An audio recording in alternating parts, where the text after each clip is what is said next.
Fox Sports, decade in the NFL. Love having him on. Mark Sanchez is joining us. Oh, Jets legend. and if he's got a little bounce in his step, you can hardly blame him. So listen, Marky Mark, I was at that USC game. My USC vision was locked in, and I'll say this. When you watch a game on TV, you miss certain things, like you can't see the safeties, right? Correct. Watching Caleb Williams in person, the feel for the pocket. So you can talk about this. I've seen quarterbacks in my life that are talented, not a ton of feel. That kid I don't know if it's the steps, what he hears. He is better than I thought, and I was told by the USC staff, you're not going to believe how good he is. Now it's Rice. I get it. But man, his feel, Mark, is something. It's the consistency, the same voice from last year, same plays, same concepts. All that kind of stuff matters. And now he's year 2 into that language, and he had a plan. You could tell. He knew the game plan specifically. Now, granted, we said it's Rice. There's a lot of guys open. But when it wasn't open, he made the right decision with the football, and he knew what his contingency plan was going to be. Just getting the ball out quickly, understanding there's pressure coming right there. Boom, just ball out easy. He's done it before 1,000,000 times in practice, and he's doing it for his second year with the same coordinator and, in my opinion, better players. So he's only going to get better. Now, I don't know about this team yet. Loved what I saw. Don't get me wrong. I'm not down on them at all. I love it. I mean, we're sitting watching the game, and everyone's, what about the defense when Rice, goes on their first drive? Everybody's freaking out. I'm like, hold on, guys. I mean, new scheme. Rice practice too. New guys. Yeah, new scheme. First game of the season. You don't think they're amped up, ready to go? Yeah. And Coach Bloomgren got them ready to go. He was one of our coaches with the Jets years ago. He was the one actually responsible for that, him and Devlin, responsible for that Wildcat package we did with Brad Smith. Oh. It was pretty sweet. They were really good. Yeah. But I think these next 2 weeks, Stanford's going to tell me a lot on the road, young team after a big win, season opener, big win at home. Okay, great. Now show me what you got against a methodical, strong, always tough team on the road. And then again, Fresno State, not a bad squad. At home again, I'll know a little more in these next couple weeks. All right, I want to shift to the Jets. So Zach Wilson got hurt. I will say this. I really like Joe Douglas. He's the new GM. Mm-hmm. I thought they had the best draft this year and a top 2 or 3 draft last year. Correct. I think Joe's really sharp, and my NFL guys love him. So, and listen, there's some teams that don't draft well. New England's one of them. The Jets in 2 years with Joe have drafted well, and a couple of their receivers are really interesting. So Zach gets hurt in camp. Mm-hmm. Would you play him at 90% in the opener? Would you sit? Now, we have an extra game in the NFL, Mark. You don't have quite the urgency. What would you do? Until he's 100% healthy, don't mess with it. You don't want to. Everything's trending in the right direction. Everything you just mentioned is trending in the right direction. The draft picks, the head coach, handling all the media, all that. These guys are starting to gel together. They got some wideouts. They got some talent for this young stud quarterback in Zach Wilson. Don't do the yo-yo thing. Avoid risk, avoid that urge and that need to be, just trot him out there. We'll be fine. And besides, you got a stud behind him in Joe Flacco. And you don't think he wants to go beat the Ravens? Give him his chance to do his one game, but don't do the back and forth. You need Zach for the full season. Don't mess with just a one game quick fix. Okay, he'll be fine. And then it's like patchwork the rest of the year. You don't want to do that. Not for him. Not this year, not for his confidence. He's got to be strong through the year. This thing's a marathon. Okay, so listen, you told me one time, you said, listen, just bringing Tebow into you, it's annoying. Just give me the reps. I don't want the press. So Trey Lance reportedly was a little annoyed.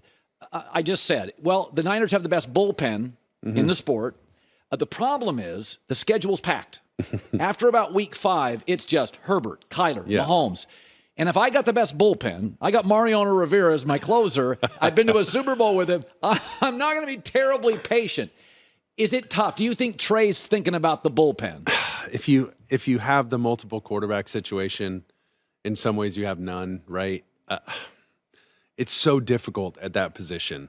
But I think, yes, his leash probably got a little shorter. Right. Yes, it's a little uncomfortable, but I think for Trey and a young quarterback's confidence is you want somebody like Joe Flacco, like Mark Brunell towards the end of his career, right. Somebody who's that,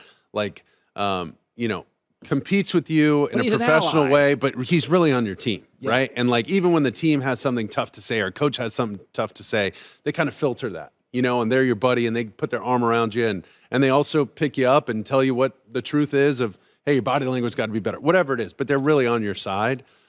It's the complete opposite of like the whole Cortez analogy when he landed here in the New World, right? Like burn the boats. This is what we got. We got no other options. Well, we kind of have another option. Right. You know what I mean? And it's, that's hard. That's hard to overcome. Now, the most important thing for Trey, he's just got to put that out of his head. He can't go there. Similar to Daniel Jones, similar to other guys. There's just so much outside noise, and they got to just dial it back, get it back to basics. What can I control right now? And for Trey, all he can control is playing well, avoiding that, being as professional as possible. And I'm sure that, that eats at you a little bit. It's we were saying this earlier today. I'm a big fan of Russell Wilson. He was ranked 61st by a vote of the players. He's never gotten an MVP vote. And a lot of quarterbacks who I think have less talent have. But Nick Wright came on and said, one of the things that doesn't do him a lot of favors, one, he initially inherited a legendary defense. Okay, Pete had come out of USC. Mm-hmm. Pete built a great defense. Everybody's like, yeah, it's kind of Pete's defense. That's fair. Secondly, that Russell's very there's a lot of Russell on his feed. and when you went to New York, you did a GQ spread or something. It's no big deal. But in the locker rooms and players are like, it is. Come on, kid. But it's an interesting sense because Brady does a lot of stuff now, but he's got a lot of pellets, right? With Russell, he's very pro-Russell. It doesn't bother me. But do you think it turns off? 61st best player voted on by players? Doesn't that feel like it's I don't know. Some of that's opinionated. Some of that's a little biased here or there. I don't totally know who votes on that. Is it like only players or I don't know. I've never seen the ballots, nor do I care. Oh, I think he's an absolute stud. I think he's one of those guys who's so good off script. I think he's learned how to play within, his skill set and understanding like, okay, I got to get down. Talk about a guy who never gets hit. Ever. Runs around a ton and nobody's ever just absolutely just drilled him and taken his head off because he's too smart for that. He's too elusive. He's, sometimes when he's running around, he reminds me of Marvin Harrison where he'd like split defenders and just get down and like slide for 5 more yards. You're like, what the hell? I thought it was 3rd and 9, not 3rd and 3. How did he do that? So, he's been incredible. And in big moments, I think he's learned a lot from Coach Carroll and understood that he's had this ability to eliminate this outside noise. Everybody's building up this stage and this game, and this is so big. And he's just had this ability to keep it calm, have a steady, low heart rate. You know what I mean? Just like they say that about race car driving. Yeah, he just has this ability to keep his mind quiet and focused. And he's worked at it, you could tell. But of course, when you inherit a defense like that, you're, then it's like, well, what can you do on your own? And it's never that easy as a quarterback, right? You're dependent on a lot of other factors. You can only control so many. But I thought he's done a great job. But you're right. He does put himself out there quite a bit. When he was talking about the focus group on Let's Ride, I thought that was so funny. But yeah, he's calculated with that kind of stuff. Yeah. I think it's packaged well and delivered perfectly at the right time. And, I think, he just has that way about him, but that's fine. Everybody's different strokes, different kind of guy, but you want to talk about ultimate competitor. And I think a lot of that was him innately and, just God-given and that competitive nature.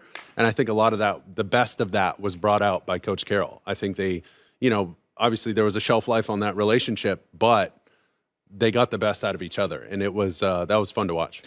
Hi, everybody. Thanks for watching. Subscribe here to get the latest from the show. Also, be sure to check out more of the best clips from The Herd or go watch a few segments from other shows on FS1.